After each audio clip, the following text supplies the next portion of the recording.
este día su palabra. Vamos a disponer nuestra mente, nuestro corazón, nuestros sentidos, para que el Señor también, ¿verdad?, dentro de nosotros pueda ir haciendo su obra en cada uno y en toda la comunidad. Decimos juntos, en el nombre del Padre, y del Hijo, y del Espíritu Santo. Amén. Ven, Espíritu Santo, llena los corazones de tus fieles y enciende en ellos el fuego de tu amor. Envía, Señor, tu Espíritu y todo será creado y se renovará la faz de la tierra. Oremos. Oh Dios, que iluminaste los corazones de tus fieles con la luz del Espíritu Santo, concédenos también ahora gustar de la verdad y gozar de sus divinos consuelos, por el mismo Cristo nuestro Señor. Espíritu Santo, fuente de luz, en el nombre del Padre, y del Hijo, y del Espíritu Santo. Amén. Así de pie, no sé si se sepan de memoria, se me pasó antes. Me parece que traigo aquí entre mis hojitas chiquititas, gracias, la invocación al Espíritu Santo. Ya está viejita porque luego si no se la saben, con esa letra la escuchan y entonces todos juntos hacemos esta invocación. Ven, Espíritu Santo Creador, a visitar nuestro corazón, repleta con tu gracia viva y celestial, nuestras almas que tú creaste por amor. Tú que eres llamado Consolador, donde el Dios Altísimo y Señor, vertiente viva fuego que es la caridad, y también espiritual y divina unción. En cada sacramento te nos das, dedo de la diestra paternal. Eres tú la promesa que el Padre nos dio. Con tu palabra enriqueces nuestro cantar. Nuestros sentidos has de iluminar, los corazones enamorar, y nuestro cuerpo presa de la tentación, con tu fuerza continua has de afirmar. Lejos al enemigo rechazad, tu paz danos pronto sin tardar, y siendo tú nuestro buen guía y conductor, evitemos así toda clase de mal. Concédenos al Padre conocer, a Jesús su Hijo comprender, y a ti, Espíritu de ambos por amor, te creamos con ardiente y sólida fe. Al Padre demos gloria, pues es Dios, a su Hijo que resucitó, y también al Espíritu Consolador, por todos los siglos de los siglos. Honor. Amén.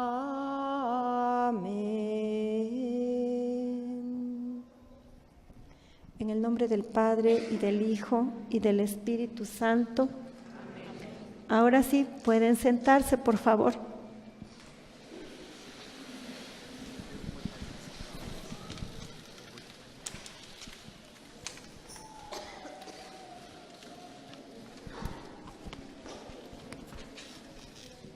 Bien, pues como ya todos sabemos, el domingo pasado celebramos, ¿verdad?, la solemnidad de Pentecostés, y hoy, en este domingo, la otra solemnidad de la Santísima Trinidad.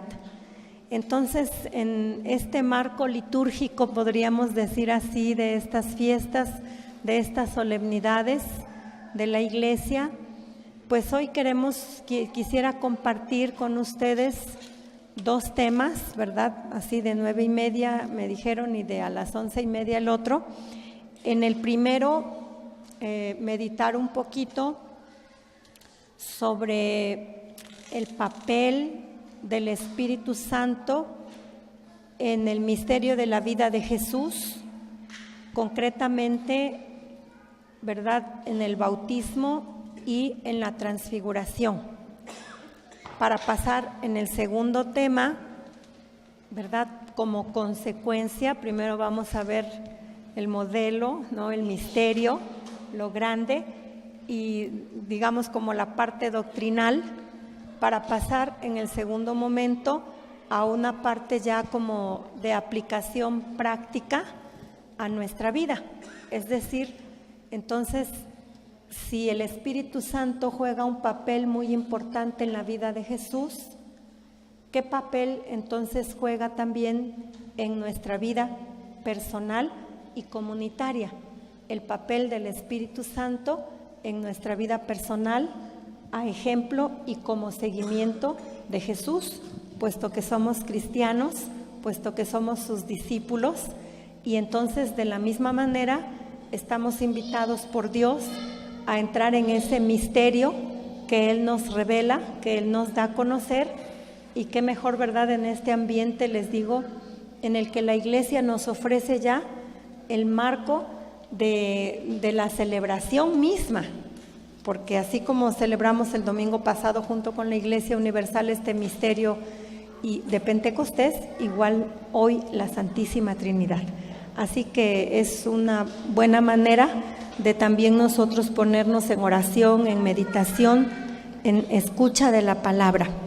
Yo quisiera, lo voy a tratar de manera general, pero sobre todo en el Evangelio de Lucas, en el Nuevo Testamento, porque ya sabemos que Lucas especialmente, ¿verdad?, habla no solamente del Espíritu Santo, de la Virgen María, de la oración, sino que es el evangelista que nos muestra a Jesús en continua oración, dejándose guiar siempre por este Espíritu Santo.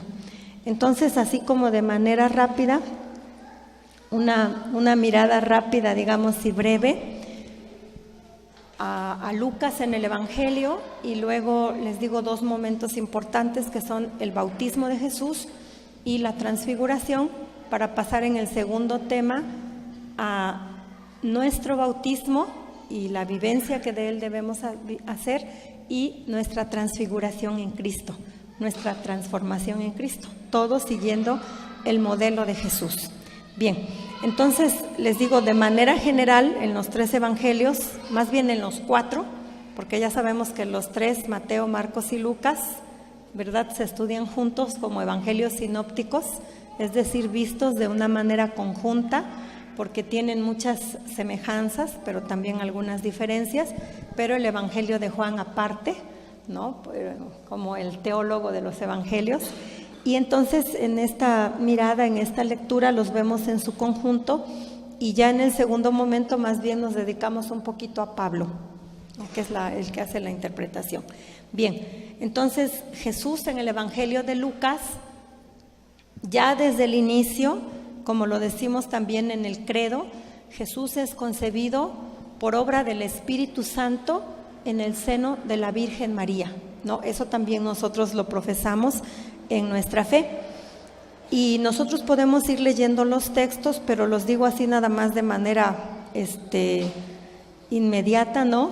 En la Anunciación, en el capítulo 1 de San Lucas, cuando la Virgen pregunta al arcángel, ¿cómo es posible si yo no conozco varón? La respuesta del ángel, cuando los que quieran ir anotando las citas, es Lucas 1:35. El ángel le respondió a la Virgen María: el Espíritu Santo vendrá sobre ti y el poder del Altísimo te cubrirá con su sombra. Por eso, el que va a nacer será santo y le llamarán Hijo de Dios. La Virgen no entiende cómo va a realizarse eso sin concurso de varón, y el arcángel Gabriel le dice: el Espíritu Santo descenderá sobre ti y te cubrirá con su sombra. Hace 8 días que tuve la oportunidad de estar con los del grupo de intercesión, hablábamos de las fiestas de Israel y alguien preguntaba, ¿es que las fiestas de las tiendas no tienen un paralelo en nuestra fiesta, en nuestras fiestas litúrgicas? Y sí, efectivamente, ¿no? En estos días preparando sobre esto, digo, pues sí, ciertamente yo había mencionado el texto de Juan, el Verbo se hizo carne y habitó entre nosotros, ¿no? Puso su morada, su tienda entre nosotros, y ahora el arcángel Gabriel le dice a la Virgen María en el Evangelio de Lucas: el Espíritu Santo descenderá sobre ti y te cubrirá con su sombra. La Shekinah hebrea, que era la tienda, ¿no?, que cubría precisamente no solamente al pueblo, sino después cuando Dios le mandó hacer a Moisés esa tienda de reunión en donde descansaba el arca de la alianza y compañía, ¿verdad? La Virgen María es cubierta por esta presencia de Dios, que es el Espíritu Santo que engendra precisamente al Hijo de Dios en el seno de la Virgen María. Entonces Jesucristo, la segunda persona de la Santísima Trinidad que hoy estamos celebrando, es engendrado por el Espíritu Santo en el seno de la Virgen María. Así que toda la vida de Jesucristo, si ya lo engendró el Espíritu Santo en el seno de la Virgen María, toda la vida de Jesucristo, ¿verdad?, está engendrada, guiada, dirigida por este mismo Espíritu Santo. Entonces, lo primero es que es concebido en el seno de la Virgen María por el Espíritu Santo. Lucas 1:35. Después, en el mismo Evangelio se nos dice que Jesús creció, se fortaleció, se llenó de sabiduría y la gracia de Dios estaba con él. La gracia de Dios, que no es otra cosa más que su Santo Espíritu. La presencia de Dios estaba con Jesús. Y Lucas resume solamente en 2 versículos, capítulo 2 del Evangelio, en el versículo 40, 2:40, y luego el 2:52. Dice el 2:40, el niño crecía, se fortalecía y se iba llenando de sabiduría. Recordemos que la sabiduría es uno de los dones del Espíritu Santo, y la gracia de Dios estaba con él. El niño Jesús crecía en sabiduría, en gracia. Y luego en el versículo 52, que es con el que termina este capítulo, Lucas resume así: Jesús crecía en sabiduría, en estatura y en gracia ante Dios y ante los hombres. Así resume Lucas este crecimiento de Jesús.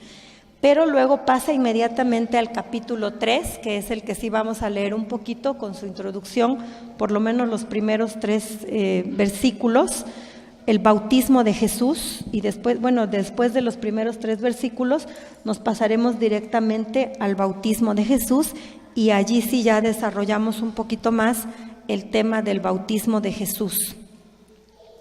Leo entonces 3 del 1 al 3, y luego me paso del 21 al 22 en el capítulo 3 de Lucas. En el año 15 del imperio de Tiberio César, siendo Poncio Pilato procurador de Judea, Herodes, tetrarca de Galilea, Filipo, su hermano, tetrarca de Iturea y de Traconítida, y Lisanias, tetrarca de Abilene, y durante el pontificado de Anás y Caifás, Juan, hijo de Zacarías, recibió en el desierto la palabra de Dios y fue por toda la región del Jordán proclamando un bautismo de conversión para perdón de los pecados. Aquí Lucas encuadra históricamente el acontecimiento de la aparición de Juan el Bautista en el río Jordán, predicando y practicando un bautismo de conversión para perdón de los pecados. Y en los versículos 21 al 22, Lucas narra el bautismo de Jesús. Dice, toda la gente se estaba bautizando. Jesús, ya bautizado, se hallaba en oración. Repito en Lucas, porque es el único que dice esta frase. Jesús, ya bautizado, se hallaba en oración cuando se abrió el cielo. Bajó sobre él el Espíritu Santo en forma corporal como una paloma y llegó una voz del cielo. Tú eres mi Hijo, hoy te he engendrado. Quienes tengan su Biblia pueden ir mirando el texto, pero lo voy a volver a leer porque a partir de eso iniciamos prácticamente el tema. Toda la gente se estaba bautizando.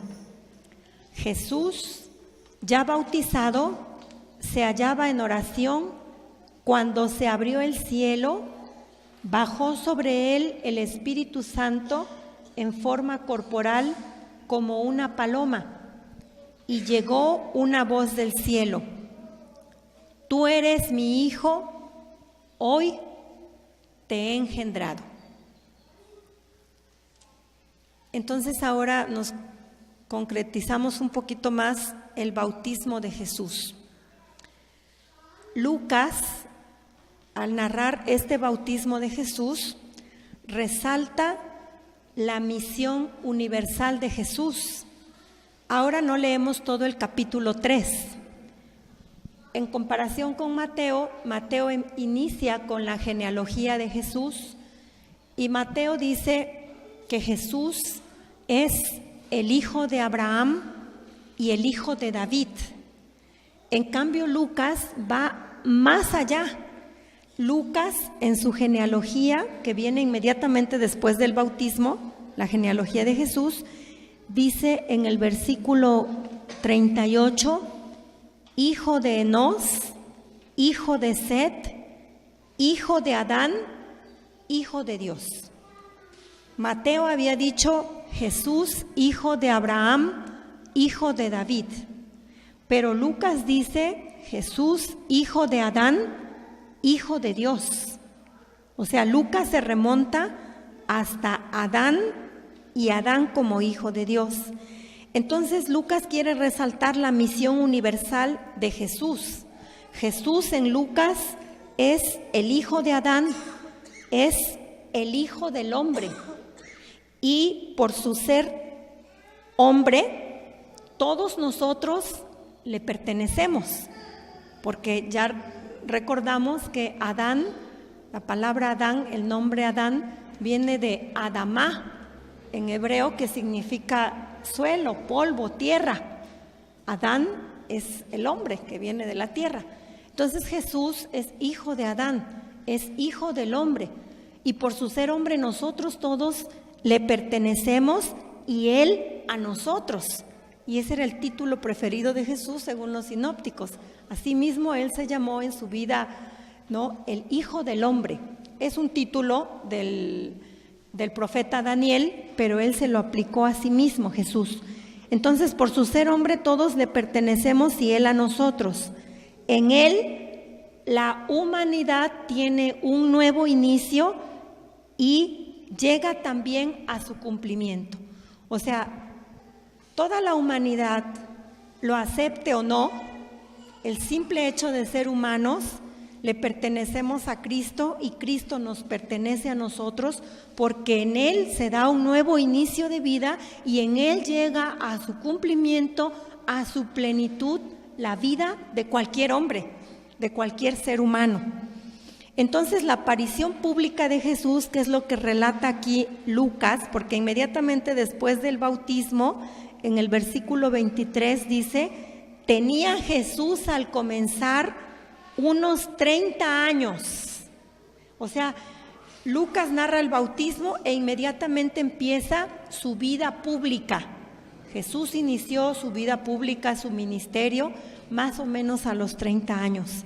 La aparición pública de Jesús como un acontecimiento histórico que se puede datar con toda la seriedad de la historia humana ocurrida realmente. Por eso leí el inicio del capítulo 3, porque Lucas dice quiénes eran los gobernantes civiles y religiosos de ese tiempo.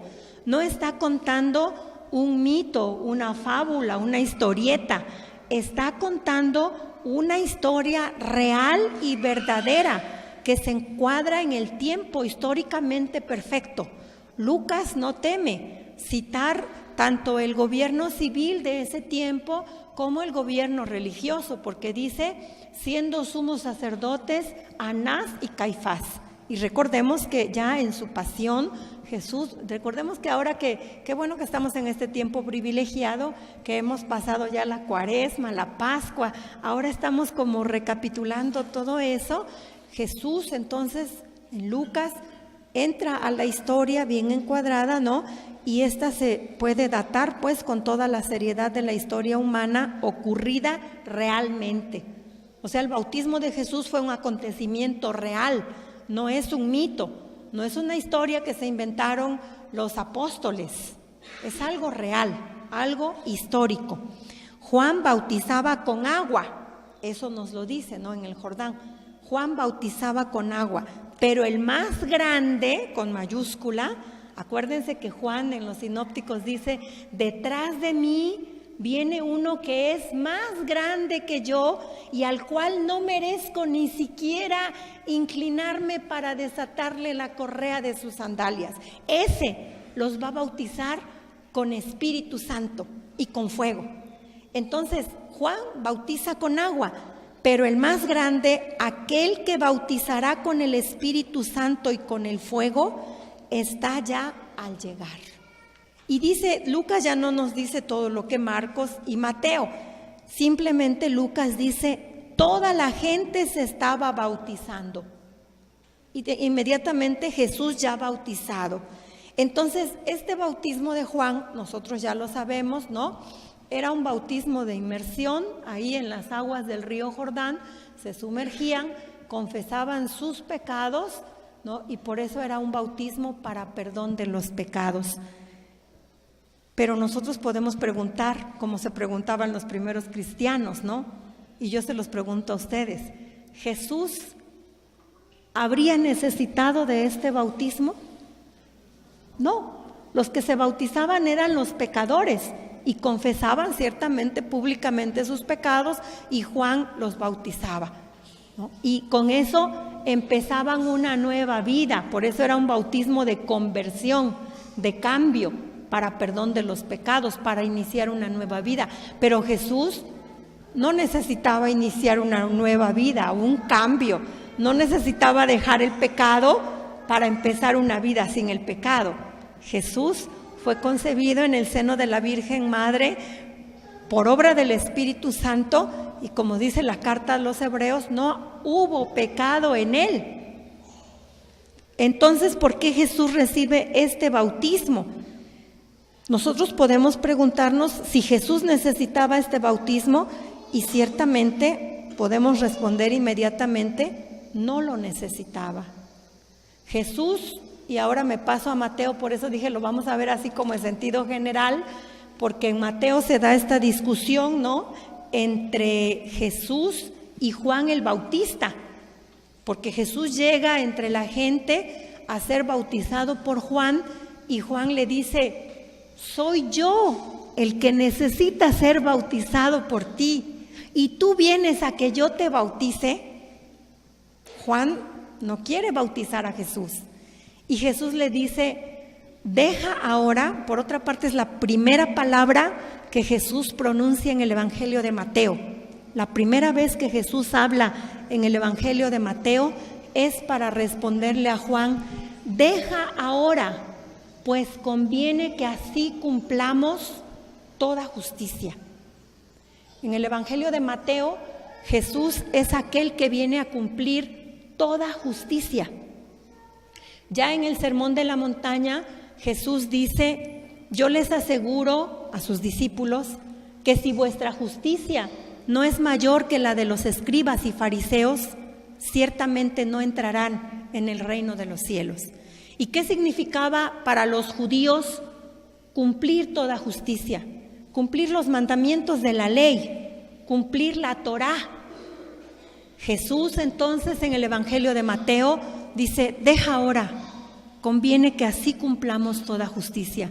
Es decir, Jesús se hace bautizar por Juan, no tanto porque necesite convertirse de los pecados que no tiene, sino porque quiere someterse ya desde el inicio de su vida pública, bueno, ya desde antes, desde su nacimiento, a cumplir la voluntad de Dios y a solidarizarse con toda la humanidad. ¿Por qué? Porque es el que nos viene a enseñar a cumplir de manera perfecta y plena la voluntad de Dios. Por eso es lo que nosotros podríamos decir después: ¿por qué en nuestro bautismo, ya en la teología bautismal posterior, se habla del bautismo como una inmersión y como una muerte y resurrección?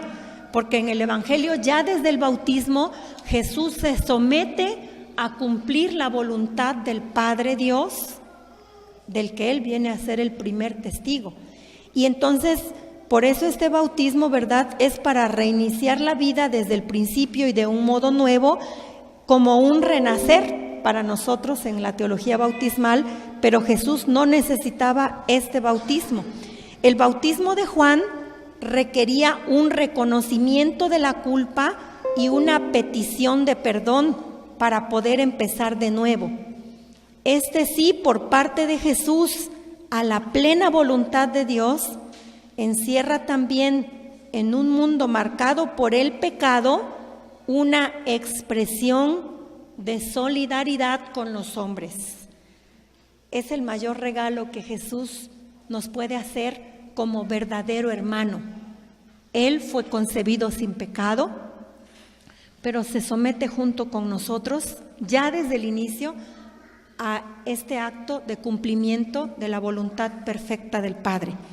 Entonces es una expresión de solidaridad con los hombres que se han hecho culpables, pero que tienden a la justicia. Entonces solo a partir de la cruz y la resurrección se clarifica todo el significado de este acontecimiento. Este acontecimiento de salvación que en Lucas se da en todo el Evangelio, pero desde aquí en un ambiente de oración. Porque vuelvo a leer la segunda parte del versículo 21, Jesús, ya bautizado, se hallaba en oración cuando se abrió el cielo, bajó sobre él el Espíritu Santo en forma corporal de paloma, etc. Jesús entonces, según San Lucas, recibió el bautismo mientras oraba. Y en el Evangelio de Lucas se retira para hacer oración y a la mañana siguiente Él escoge a los que van a ser sus discípulos, sus apóstoles. Jesús, antes de hacer cualquier milagro, ora a su Padre Celestial. En todo momento, hasta el momento de la cruz, de la crucifixión, Jesús está orando. En el Evangelio de Lucas se respira este clima de oración.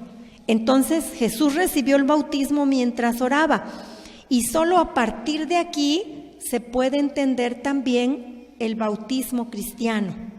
Por eso decía, primero vamos a ver el bautismo de Jesús y luego nuestro propio bautismo, porque toda nuestra vida cristiana o nuestra espiritualidad cristiana no es otra cosa más que vivir nuestro bautismo.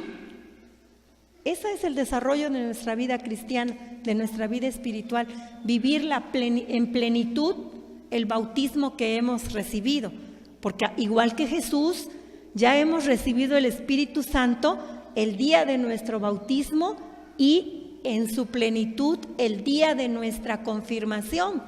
Entonces lo único que tenemos que hacer al vivir nuestra vida hasta los años que Dios nos regale es desarrollar en plenitud ese don que hemos recibido como Jesús, vivirlo como Jesús y digamos, como vamos a ver en la transfiguración, cristificarnos, hacer nosotros Cristos, que es lo que se nos dice en la confirmación. Bien, entonces, pero eso lo vamos a ver en un segundo momento, allá en el capítulo 6 y 8 de la carta a los Romanos. Entonces, el bautismo de Jesús sería como el compendio de toda la historia del pasado, pero también del presente que vive y del futuro que nosotros vamos a vivir.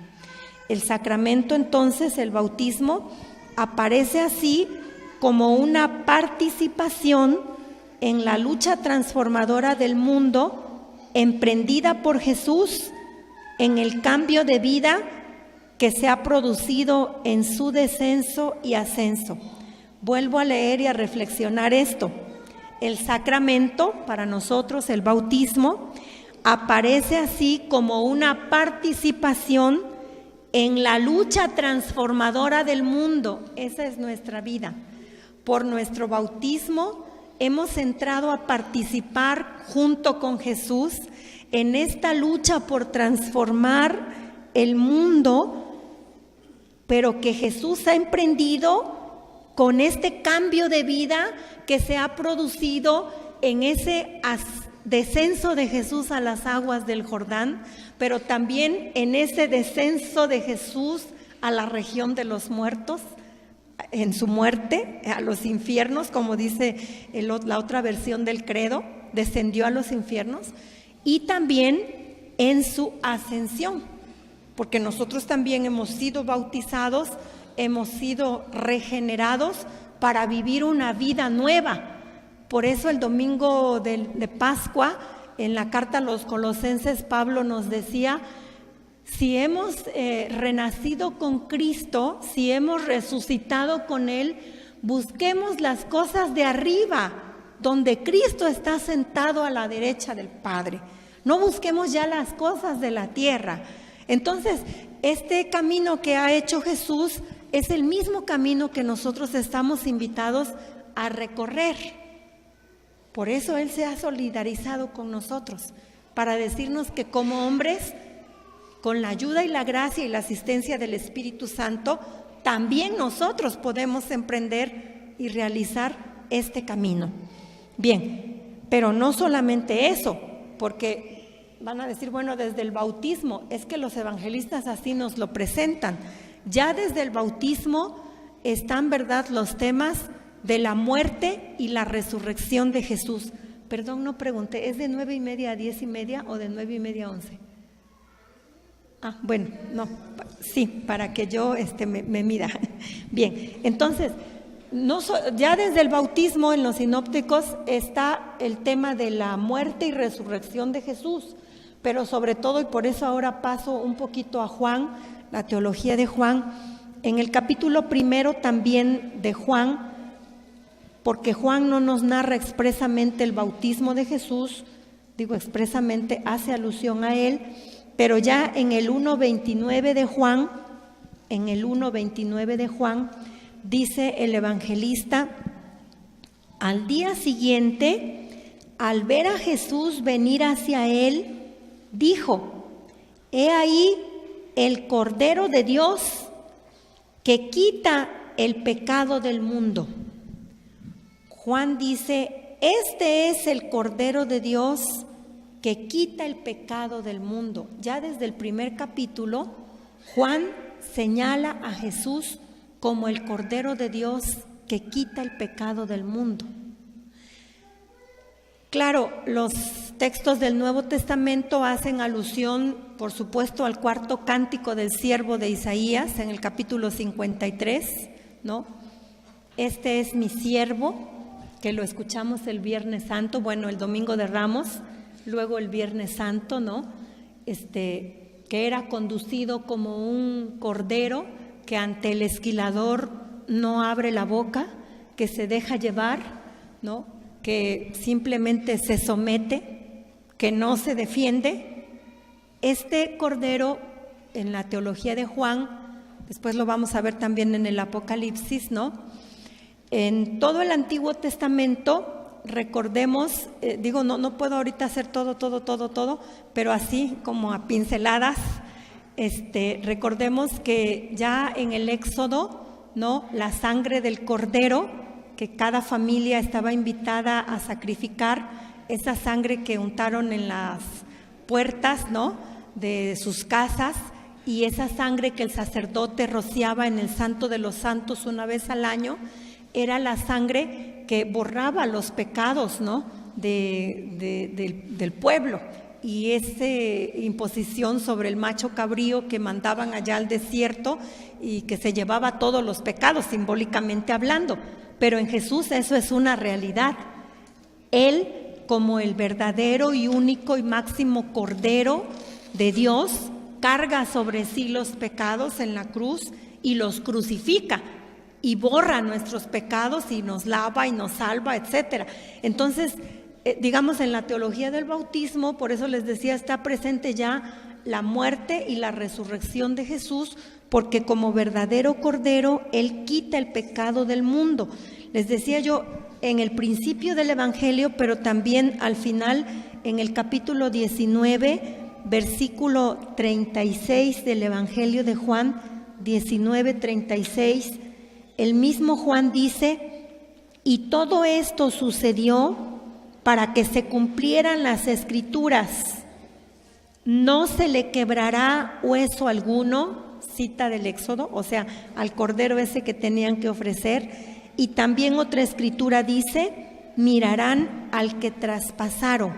Pero no solamente eso, sino también en el libro del Apocalipsis, es preciosísimo ese texto del Apocalipsis en el capítulo 5, donde Juan está llorando porque no hay quien abra ese libro sellado con los 7 sellos, y dice el ángel: no te preocupes, no llores más, porque ya ha vencido el león de la tribu de Judá, y él va a abrir el libro y va a romper sus 7 sellos, etcétera, etcétera. Y Juan describe entonces en el capítulo 5, en el versículo 6, lo que vio. Dice Juan: entonces vi de pie, anoto ya desde ahora, porque luego vamos a ver también en el Evangelio de Juan, el Evangelio de hace 8 días, Jesús de pie. Bueno, aquí está hablando del Cordero, pero entendemos que es Jesús. Cuando se dice de pie en el Evangelio de Juan, se está hablando de Cristo resucitado. Entonces dice: entonces vi de pie en medio del trono y de los 4 vivientes y de los ancianos un cordero. En el Evangelio Juan usa el término abnos, cordero en griego, pero en el Apocalipsis Juan usa el término arnion, corderito. No vio un cordero, vio un corderito que parecía degollado, o sea, con los signos de la muerte, de la crucifixión, que parecía degollado, etcétera, etcétera. O sea, Juan en el Apocalipsis ve a este Jesucristo resucitado de pie, cordero, degollado con los signos de la pasión, de la muerte. Y entonces esto es muy importante porque Jesús en los 4 evangelios, como dijimos, es el que viene a cumplir la plena voluntad de Dios, a redimir, a salvar, a rescatar, porque el término cordero en hebreo no solamente significa cordero, también significa siervo. O sea, el verdadero siervo de Dios, el siervo de Yahvé, que se somete plenamente a la voluntad de Dios para poder así dar la salvación a toda la humanidad. Es por eso yo empecé diciendo que Jesucristo con el bautismo, según San Lucas, viene a cumplir la misión universal de salvación. En Él nosotros hemos alcanzado la salvación, la universalidad de la misión de Jesús. Cordero de Dios, entonces, interpreta la teología de la cruz.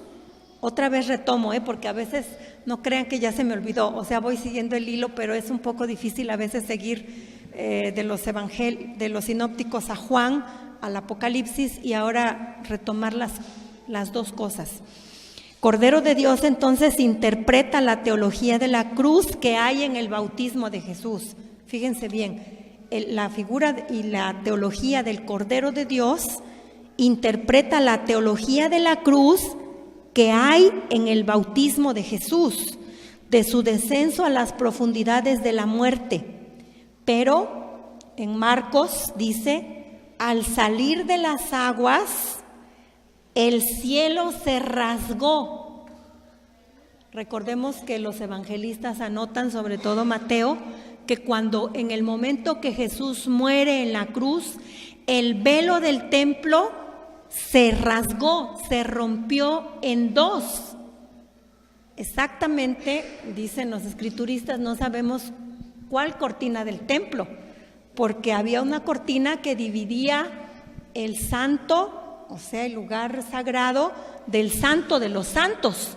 Pero al santo de los santos solamente tenía acceso el sumo sacerdote y una vez al año. Entonces, ¿cómo vieron que esa cortina interna se rompió? Si solamente el sumo sacerdote, y fueron los discípulos los que dijeron, el velo del templo se rasgó en dos. Sin embargo, para Marcos, ya desde el bautismo de Jesús, y eso sí quisiera por lo menos leerlo, en el Evangelio de Marcos, en el capítulo 1, esa cita no la traigo, pero hay que buscarla. Marcos capítulo 1, cuando narra el bautismo de Jesús, dice claramente en el versículo 10, en cuanto salió del agua, vio que los cielos se rasgaban y que el Espíritu en forma de paloma bajaba sobre él. En cambio, en Lucas dice, ya bautizado, Jesús se hallaba en oración cuando bajó sobre él el Espíritu Santo. En Lucas dijo, ya bautizado, Jesús estaba en oración cuando bajó sobre él el Espíritu Santo. En cambio, en Marcos dice, en cuanto salió del agua, vio que los cielos se rasgaban y que el Espíritu en forma de paloma bajaba sobre él. En cuanto Jesús es bautizado, el cielo se abre. Ya desde su bautismo, pero sobre todo en el momento de la muerte en cruz, el velo del templo se rasgó, como se rasgó el cielo cuando se bautizó Jesús. Es decir, ya desde su bautismo el cielo estaba abierto para nosotros. Por eso Jesús no engañó al llamado buen ladrón, porque le dijo, yo te aseguro que hoy mismo estarás conmigo en el paraíso. ¿Por qué? Porque el cielo Jesús lo abrió desde el momento de su bautismo, porque bajó sobre él el Espíritu Santo. Claro, ya había bajado en el seno de la Virgen María cuando fue engendrado, pero ahora en forma visible, después de una vez les digo, porque ese después quién sabe, como una paloma. Nosotros, por el arte, ¿verdad? Por la pintura y todas estas cosas, siempre hemos representado así, ¿no? Al Espíritu Santo como si fuera una paloma. Realmente el texto original de Marcos dice, el Espíritu Santo bajó sobre Jesús, como baja una paloma. Es decir, suavemente, lentamente, no que bajó en forma corporal de una paloma, no que bajó una paloma física, sino como baja una paloma, como desciende una paloma, así descendió el Espíritu Santo sobre Jesús. Claro, después no vamos a ver que lentamente lo dirigió, porque en el Evangelio de Marcos dice, a continuación, en el versículo 12, a continuación el Espíritu lo empujó al desierto. Pero en el texto original, el Espíritu no lo condujo suavemente, como había bajado sobre él, ¿no? Lo arrojó. Sí, el término griego en el texto de Marcos, el Espíritu Santo arrojó a Jesús al desierto, con violencia, lo arrojó al desierto. No lo condujo suavemente. O sea, Jesús no crean que fue al desierto así, pensando. No, Jesús fue arrojado por el Espíritu, Pero ¿saben qué? También en Lucas, digo antes de que se me olvide porque luego se me olvida, Lucas, vean en el Evangelio de Lucas, después del bautismo en el capítulo 4, para no engañarlos porque les dije que era en el Evangelio de Lucas, en el capítulo 4, vean con qué expresión Lucas 4:1, después del bautismo, Jesús, 4:1, Lucas 4:1, Jesús, lleno de Espíritu Santo, después del bautismo, Jesús, lleno de Espíritu Santo, se volvió del Jordán y fue conducido por el Espíritu al desierto. O sea, a partir de ahora, todo lo que Jesús haga será conducido, dirigido, guiado por el Espíritu Santo. Eso es lo que tendría que ser nuestra vida cristiana, a imagen y en seguimiento de Jesús. Todo, dirá Pablo, todo lo que hagamos, ya sea que vivamos, durmamos, muramos, todo en nombre del Señor. O sea, todos guiados por el Espíritu Santo, porque Jesús, ya lleno del Espíritu Santo, fue conducido por el Espíritu al desierto, pero en Marcos fue arrojado por el Espíritu al desierto y ya después seguirán las tentaciones y compañía. Pero yo ahora regreso, al salir de las aguas, el cielo se rasgó en Marcos, en Mateo y en Lucas dirá, el cielo se abrió y el Espíritu bajó sobre él como una paloma. Recuerden que ya desde el Génesis 1:2, el Espíritu de Dios aleteaba sobre las aguas como una paloma. O sea, es una imagen, un símbolo que usa la Sagrada Escritura. Y que se oyó una voz del cielo, que según Marcos y Lucas, se dirige a Jesús. Tú eres mi Hijo amado. Pero según Mateo, es el Espíritu Santo. Más bien es Dios que dice de él, este es mi Hijo amado, en quien me complazco, el predilecto. Entonces, según los dos evangelistas, Marcos y Lucas, la voz que se oye del cielo se dirige directamente a Jesús. Tú eres mi Hijo amado. En cambio, en Mateo, Jesús, dice de Jesús, este es mi Hijo, el amado. Bien, ahora entonces, déjenme voltear mis acordeones. En el bautismo de Jesús, entonces se anuncia ya el misterio del Dios Trino que estamos celebrando hoy. Ya desde el bautismo de Jesús vemos al Hijo bautizándose, oímos la voz del Padre, este es mi Hijo, y vemos al Espíritu Santo descendiendo sobre él, que les digo es el misterio que hoy estamos celebrando, la Santísima Trinidad, pero que ya se presenta desde el bautismo, desde el primer momento o acontecimiento de la vida de Jesús. Por eso, el bautismo que hemos recibido es el ingreso en el bautismo de Jesús, el ingreso en la realidad que Él ha anticipado con su bautismo, y así se llega a ser cristiano. Pero ahora paso rapidito al segundo y último momento, que es la transfiguración. La transfiguración en el Evangelio de Lucas también se va a narrar en este ambiente de oración. No leo el texto otra vez, porque lo hago igual en su conjunto, ¿no? En todo. La transfiguración también es un acontecimiento de oración.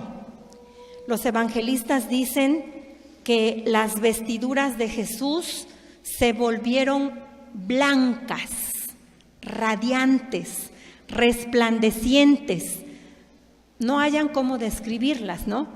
Recuerden que también en nuestro bautismo se nos ha vestido de blanco para significar la pureza, pero también en el Apocalipsis los que han vencido la batalla van con sus vestiduras blancas.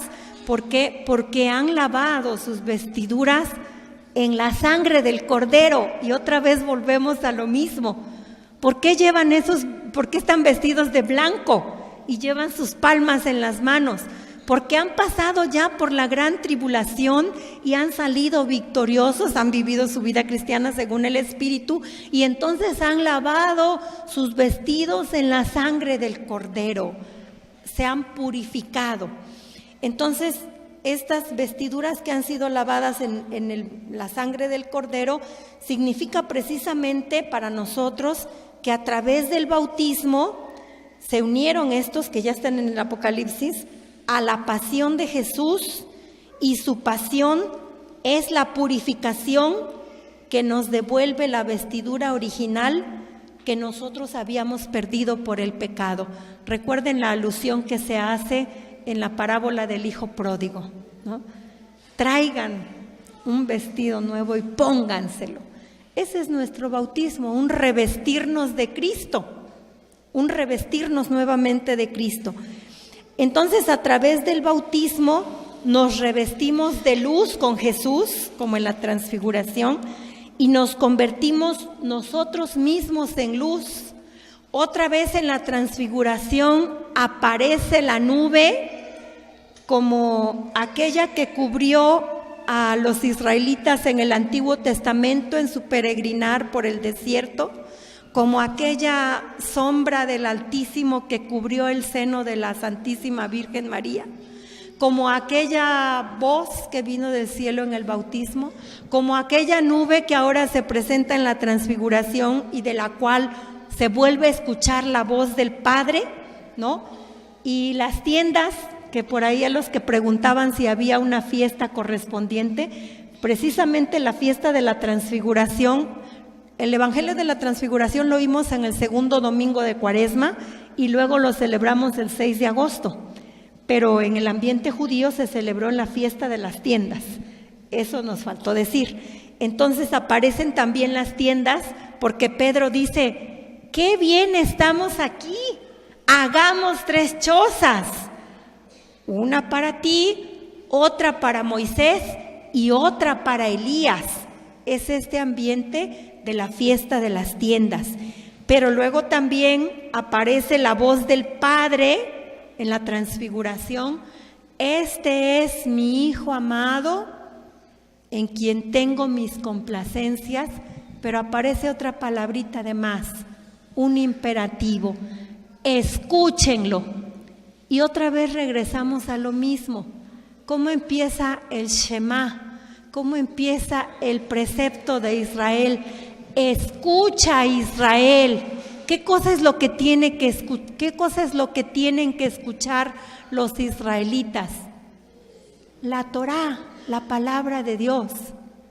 ¿Qué cosa es lo que Jesús cumple con su bautismo? La voluntad de Dios. Por eso nosotros tenemos siempre que volver a escuchar a Jesús.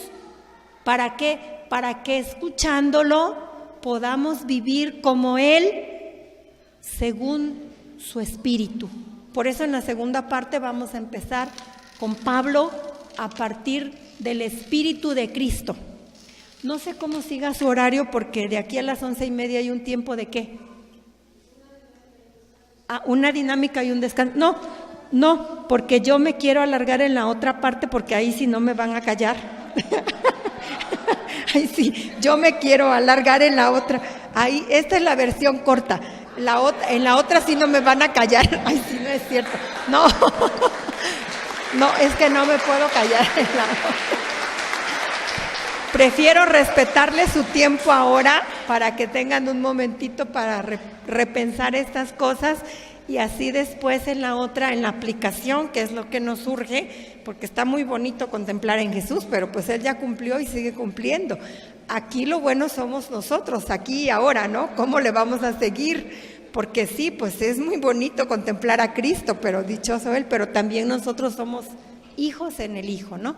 Entonces, vamos a darle gracias a Dios por este momento. Digo, prefiero respetarles ahora el tiempo y de allá en el otro me encajo.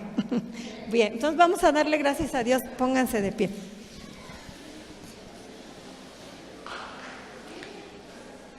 En el nombre del Padre y del Hijo y del Espíritu Santo, te damos gracias, Dios y Padre bueno, porque en Jesús, tu Hijo, te nos has dado a conocer como Padre de misericordia, como Padre de amor y de perdón. Te damos gracias porque en Jesús has llegado hasta nosotros y por medio de Él nos has dado la salvación. Te damos gracias porque por medio de su muerte y su resurrección ha inaugurado nuestra nueva vida en ti, porque por medio de su Espíritu que Él nos ha enviado, ha hecho de nosotros en nuestro bautismo y en nuestra confirmación estas criaturas nuevas. Te pedimos, Señor, que nos concedas siempre la gracia de tu Santo Espíritu para poder vivir realmente esta vida nueva en nuestra vida de cada día, en todos y cada uno de los acontecimientos que nos va tocando vivir.